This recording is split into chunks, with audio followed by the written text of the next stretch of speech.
Going to be getting off to a pretty active start to the weekend with some pretty active weather coming in. Possibility for some severe weather. Going to be focused in mainly our southern counties today. Saw a lot of that overnight, but that is going to continue even into the evening. And on top of that, we do have a wind advisory that's going to continue until tomorrow, right around 3 p.m. Now, we are going to be watching the possibility for some wind gusts getting up to 30 to 40 miles per hour over these next couple of days. Today, going to be seeing a lot of rain. That's mainly what we're going to be tracking, especially into this evening. And those wind gusts, possibly gusting, like I said, up to 20 to 30 miles per hour. And even into Sunday, things are going to clear down a little bit. Going to be cooling down back into the 50s, but those wind speeds looking to pick up possibly for most of our northern counties where we're going to see the possibility for it, those 40 mile per hour winds. Now, today, the main rain story is going to be later on this evening. It's going to be right around 6 or 7 p.m. We actually start to see really developed line of storms right here. You can see that really going to be pushing to the east pretty quickly, but it is going to continue over the course of about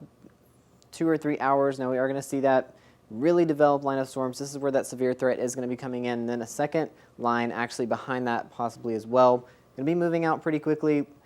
Maybe some spot showers hanging on into after midnight into Sunday, but thankfully that is all of the rain we're going to see. Now, on top of that, we are tracking, like I said, those wind gusts really starting to peak. This is going to be later on in the evening today. Are going to see that possibly getting into the 40 mile per hour with those wind gusts, and things don't really settle down this evening. We're going to see those winds kind of die down a little bit, getting back down into the 30s, but it isn't going to be staying that way for long, especially headed into tomorrow when ramps right back up again. It's really going to be the main story for Sunday. Now, we're going to see a cold front pass through. That's what's going to bring all of those storms later on tonight, and it is going to bring quite a big pattern change for us. We're going to see a lot of that northern air come in. That's going to cool us down back down into the 50s, keep us cool for the beginning of the week, and unfortunately that does shift a little bit later on. It's going to still see us hanging on to that northerly airflow by Tuesday, but later on in the week, winds shift to become more zonal, which means from west to east, and we're actually just going to be warming up just a little bit, getting some of that more warmer air. And thankfully, not going to be contributing to much storm-wise. Really going to see over the course of this week.